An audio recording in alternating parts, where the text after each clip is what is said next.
Hello and welcome to the garden. Well, this is my final sowing of June, and in fact I probably won't be making a further sowing for around about a month now. So a few weeks ago we got to the stage where the entire garden was full. There's just one patch that I had reserved for the leek seedlings. Now, they weren't ready to transplant when I looked at them a couple of weeks ago, so I've moved them on into larger containers and they're doing pretty well, and I think they could go out in a couple of weeks' time. So the garden was rammed, but now of course we're starting to clear away old crops, and the patch I'm starting with today, that had the overwintered broad beans. So they've all been eaten now, as has the first row of peas. Now, it won't be long until that planting of peas is also cleared away, and that will free up this entire bed. But to start with, I've got space here for some beetroot. Now is probably a reasonable time to put in beetroot to provide maybe our main crop supply later in the year. So I'm doing 6 rows and 2 rows each of 3 varieties. First of all, Boltardy again. It's such a reliable sort, and it gives nicely flavoured roots.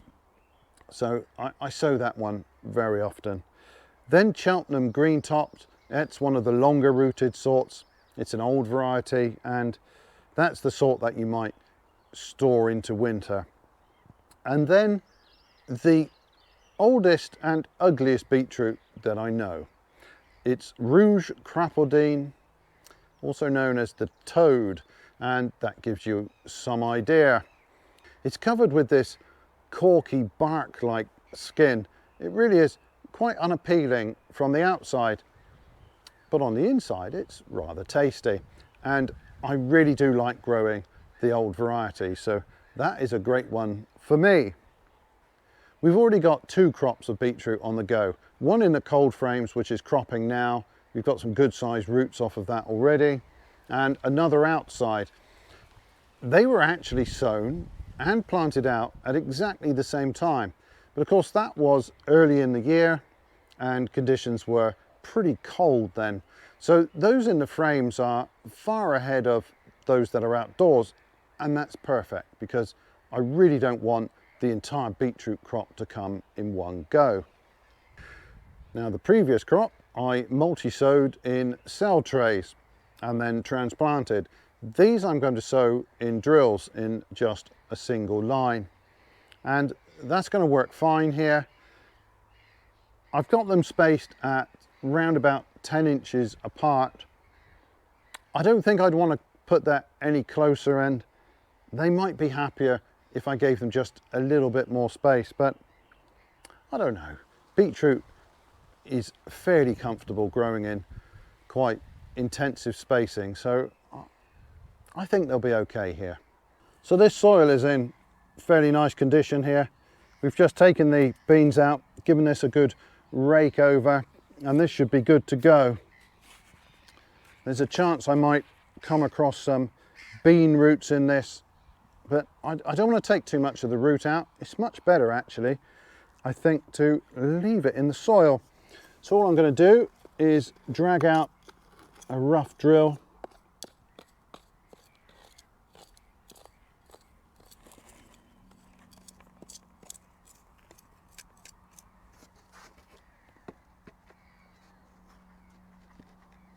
Just using this plank to keep it reasonably straight.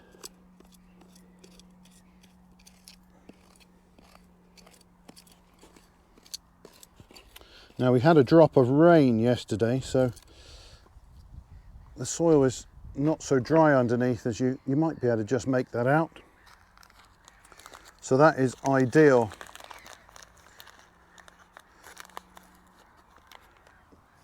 Now I'm just going to go along and tap in a row of these seeds. I don't mind if they're fairly dense. I can always thin them later.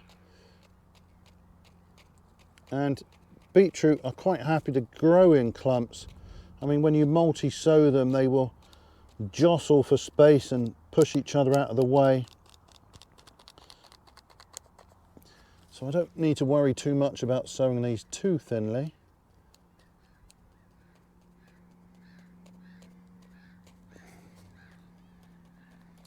And at least the Boltardy I'd quite like to take when the roots are fairly small. I think the others I would like to leave to grow on a bit.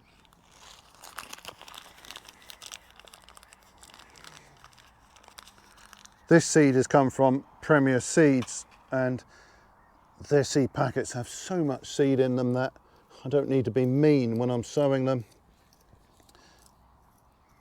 I don't have nearly so much of the other two varieties, so I will be a little bit more careful with those. Just cover those over, and that's great.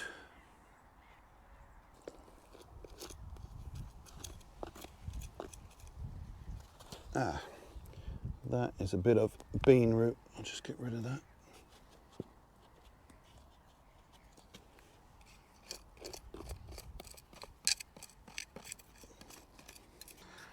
I really don't have that many of these, so I'm going to be quite sparing with these. I will space these out. And they're multi-germ seeds, so there's a chance of more than one plant from each seed. And I think I will sow the entire batch. There's not a lot of point in holding any of these back.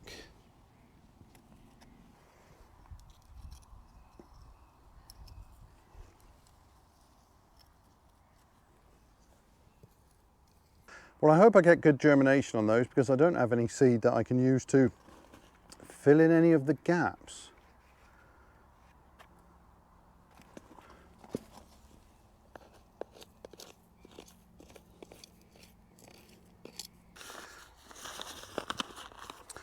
It looks like there's a little bit more seed of this variety, but I think again I'm going to sow the lot.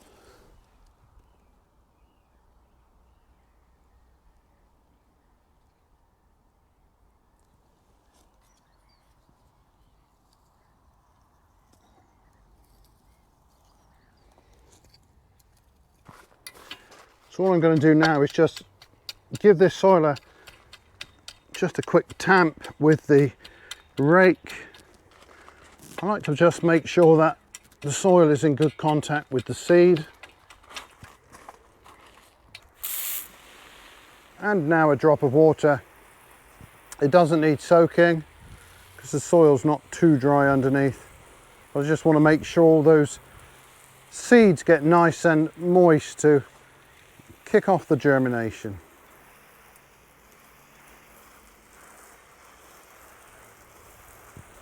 So now on to some sowing in modules, and the first thing I've got to do is re-sow some French beans. I planted out French beans a few weeks ago and the plants were lovely. They had great root systems thanks to these deep cell trays, and the plants were healthy. They started to grow away. Then I was away from the garden for a while and we had that really hot, dry spell, and it's entirely my own fault. I should have come through and watered those plants and I didn't. Well, quite a few of them were rather badly damaged. So I'll show you what's happened and then I'll sow some replacements. Now at the base of each of these canes I put 2 plants. This one is doing fine. It's got both plants growing up and they both look pretty healthy. But that's not true of all of these. Many of them only have the one plant. That's not really a big problem because that would be quite the normal practice to put just a single plant on each cane. You can see on this one that we've got one healthy plant climbing the cane here, and then we've got this shriveled dead specimen. That's not good for anything. But there are a few canes where I've got nothing going on. This plant I think has had it. All these leaves are brown. There's nothing on this cane or indeed on its neighbour. I don't think these plants are going to recover. These two look completely gone. We've got one healthy plant on the neighbouring cane and then another that is gone. So there are quite a few here where I've got no plants at all, and then others where I've just got the one where I'd rather have two. So for the beans, I'm using these deep cells again. These are really great for that purpose. I've just packed this loosely with compost, so now when I push this down, it's at a reasonable depth for sowing the beans. Now, I'm sure I don't need all of these plants, but it's not a bad idea to have some spares. I did have a few spares left from the previous batch, but of course by the time this problem arose, they weren't fit for purpose anymore.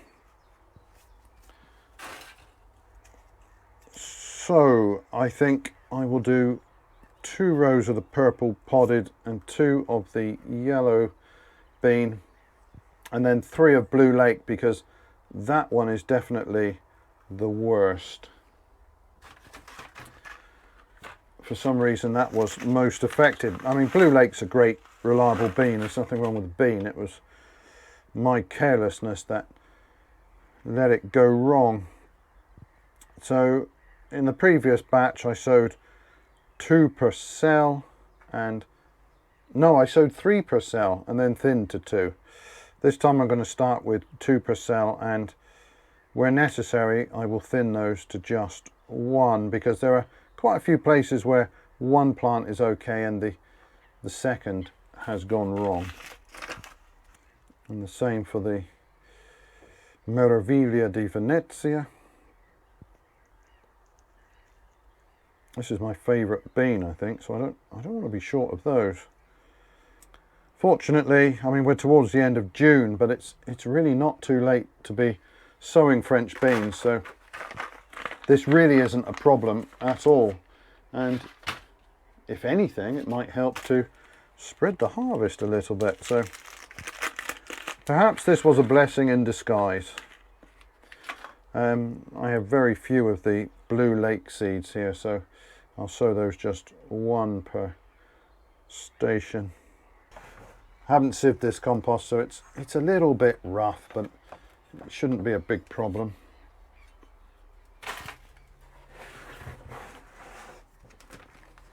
For the other seeds I'm sowing today, they're going into small cells, so that compost I have sieved.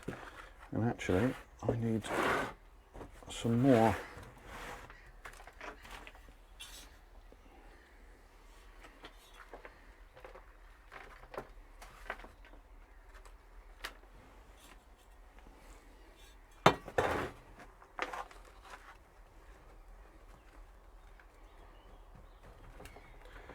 Just firm that gently, I'm not pressing it down too hard.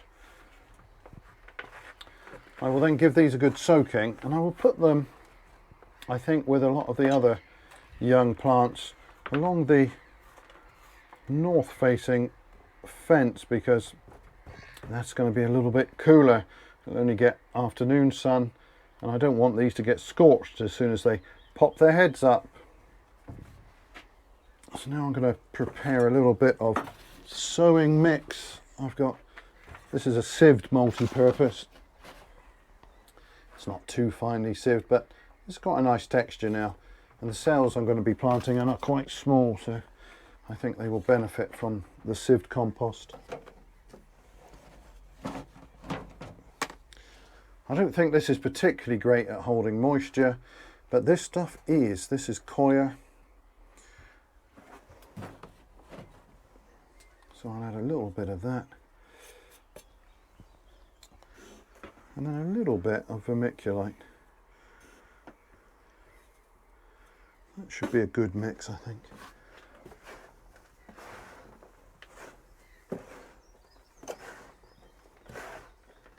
So the next thing I'm going to sow is some chard. I've already got quite a nice patch of chard cropping now, but as with many early sowings, I expect that to run to seed pretty soon. So I'm going to start some more, and I think the last sowing didn't enjoy being in small cells, so this is another set of fairly deep cells, and I will try them in this and see how they do. I want to be able to grow these on into reasonable sized plants before I set them out, so hopefully these deep cells will enable that without me having to pot them on.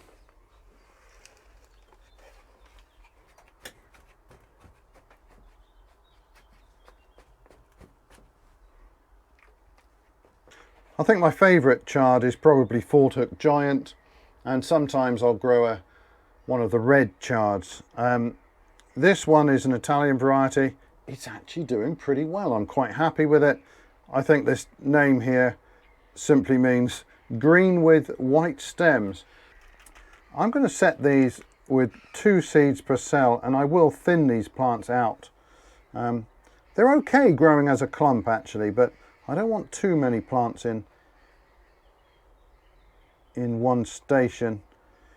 2 or 3 is plenty, and you can get more than one plant germinate from these seeds, so 2 seeds I think is plenty per station.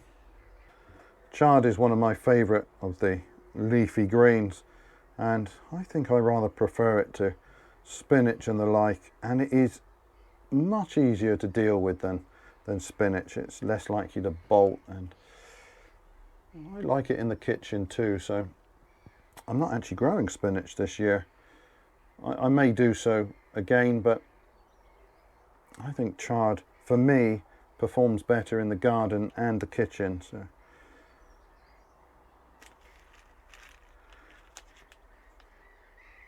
I really want to keep this going as long as possible, and 2 or 3 sowings per year, and you can have chard through most of the year. I may make a 3rd sowing towards the end of the summer, and those plants can maybe crop on in the spring. And now I'll just top that up.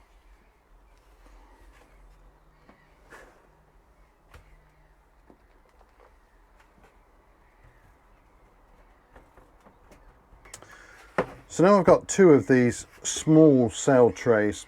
They've got 60 cells, but each cell is pretty small, so you have to keep on top of the watering with these. It's absolutely fine, but I will want to then pot these on into maybe 3-inch pots as soon as they're a reasonable size. So I'm going to do 1 tray of brassicas and another of various salad plants.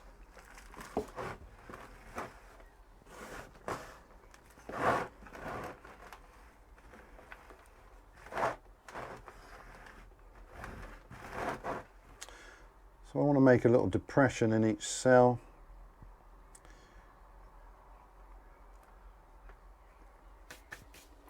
So if I start with the salad, I've got a radicchio, and then I've got a sugarloaf chicory.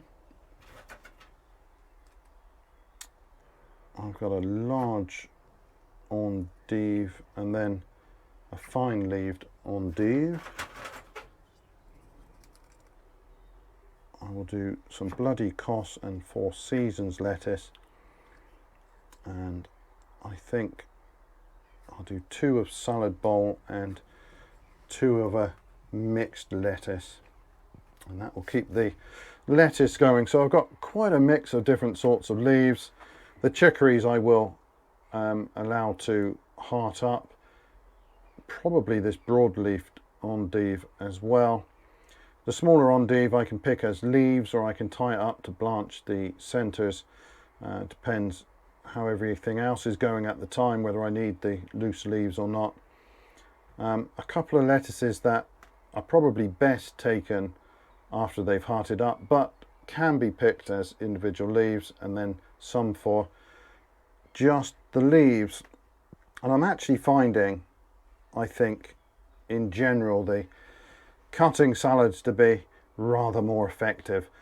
In the past, I've always favoured growing hearting lettuce, and they are really great, but I think the cutting sort is just so much easier to deal with in the garden and the kitchen.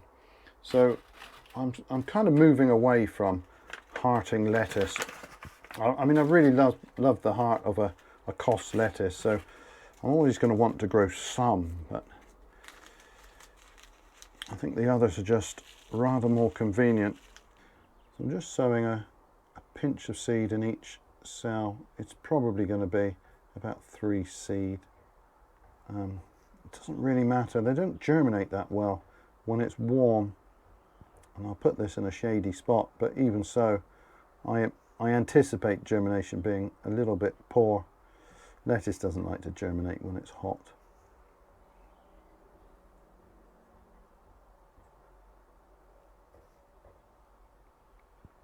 And it's very easy just to come along and thin these out.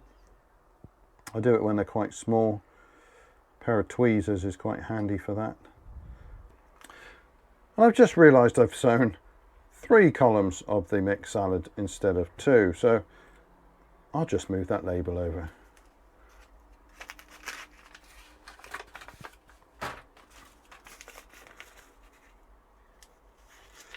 That is not a big problem.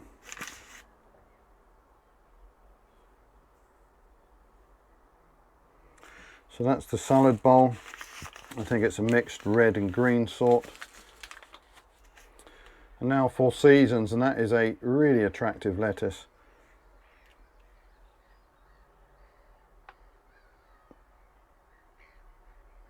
And now the bloody or spotted Costa. This performs very well. You get a good sized lettuce off of this. And you do get a nice Costa heart, but you also get lots of leaves you can pick from the outside. This one does pretty well, I think. The colour is quite variable. Some leaves have very little of the sort of rusty red spotting that gives it its name, and others have quite a lot of marking on them. This is quite an attractive, albeit highly variable lettuce. So now on to the Endive. This is a fine-leaved sort. This is Fin de Louviers. It's a bit like it's a frisée type, an old variety.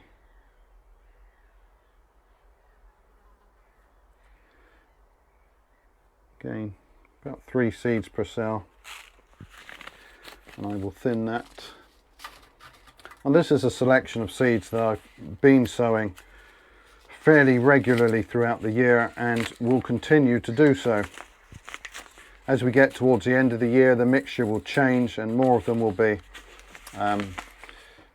chicory and perhaps leafy brassicas rather than lettuce, but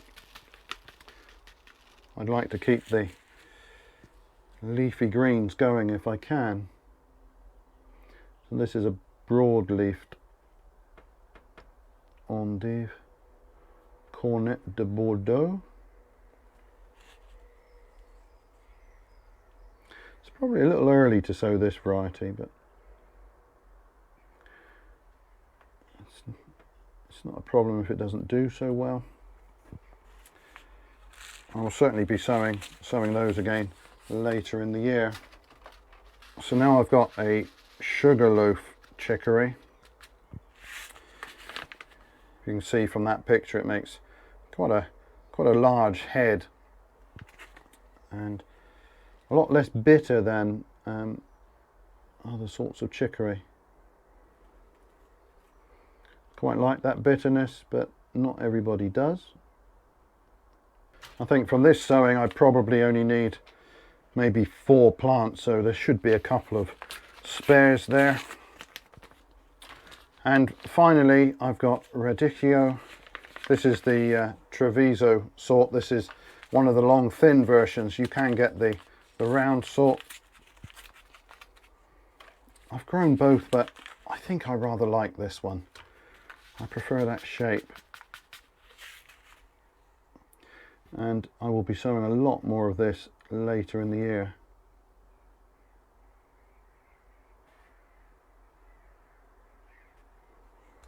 I think towards the end of July, or maybe even into the start of August, would be a good time for the next sowing. So I'll just cover this rather carefully so as not to disturb the seeds in those cells. I don't want to get them all muddled up.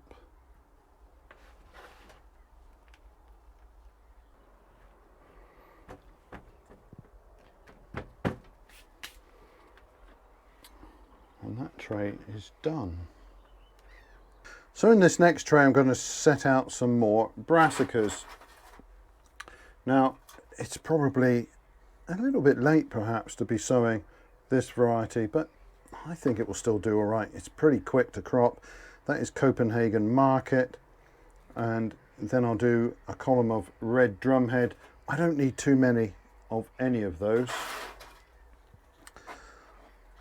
I will do another batch of broccoli. Now the variety I'm growing is Rudolph, and it is so fast that my early sowing is going to crop this year, not next. So I want to do at least one more sowing, and I might even do a second later on.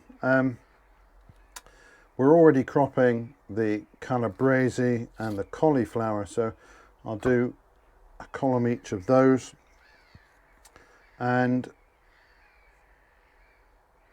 I want to do some more Savoys. I have set some Savoys already, they've just come up, but I'll do another column of Savoy cabbage, and then some kales. Cottager's kale, I've never grown it before, it's a new variety for me. I'll find out what that is like. And then dwarf green curled. That's performing really well for us this year, so I want plenty more of that.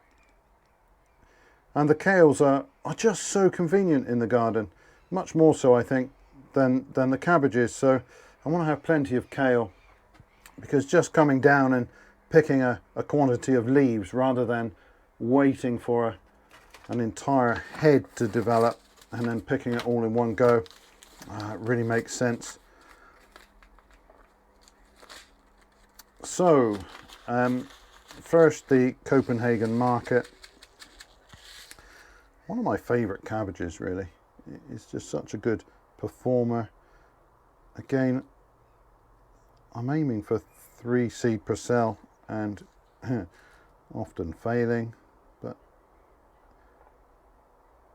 it's very easy then to thin these out. Now red Drumhead is slower to develop than the Copenhagen Market, quite a bit, and it takes a while for them to heart up. So this is I think a fairly late sowing for this one, but I very often just stick with that one early sowing. They're not as hardy as many of the other cabbages, so it's not one that I expect to go through the harsh conditions of winter. So I've been trying this Ramoso Calabrese this year, and well, so far we're quite happy with it. It's got a really great flavour. The heads are pretty small so far, and I do wonder whether this next sowing might produce a better head. I have a feeling you get a smaller head from an early sowing. And a new variety of cauliflower for us this year. This is the cauliflower of Etty. If I remember rightly, that is in Marche. If not, it's somewhere else in Italy.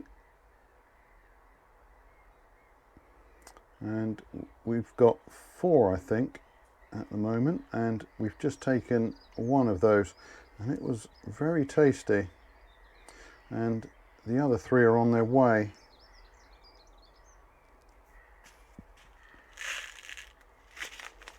I've just tied the leaves over the top of the curds to keep them nice and white, and we should be cropping those I would think in the next couple of weeks. And now to the Savoy cabbage, and I very often grow Ormskirk, but this year I'm trying a new one. This is a pretty old variety, Louviers, and I'll be very interested to see what this is like. I am rather fond of the Savoys. Yet another new variety for us this year is this cottager's kale. Well, I'm supposed to have 50 seeds of this, but that is definitely not 50 seeds. I will only sow 2 per cell. And finally the dwarf green curled. Now I've no idea what we'll think of the cottager's kale, but I've got plenty of the other one, so even if we didn't like it very much, it wouldn't be a problem.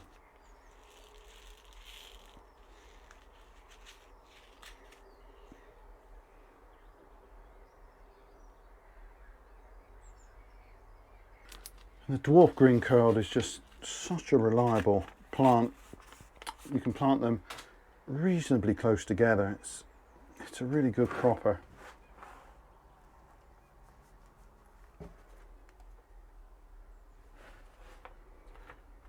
So again, I'll cover them with a little bit of care so I don't dislodge any seeds from their cells. These are all going to look the same for a while, so it will not be obvious if I've made a mistake. I'm just giving these a really good soaking. I've watered once already and I'm just coming back to go over them once more. You really can't water too much at this stage. And this compost was pretty dry, so I want to make sure this is properly hydrated. And conditions are pretty warm and sunny right now. So that's it for my June sowings, and I think the next sowing will be somewhere between mid-July to mid-August, probably towards the end of July I would think, and that will be more of the same, more of the leafy veg to keep us going through into the late autumn and winter. But anyway, that is all for this video. Thanks ever so much for watching, and bye for now.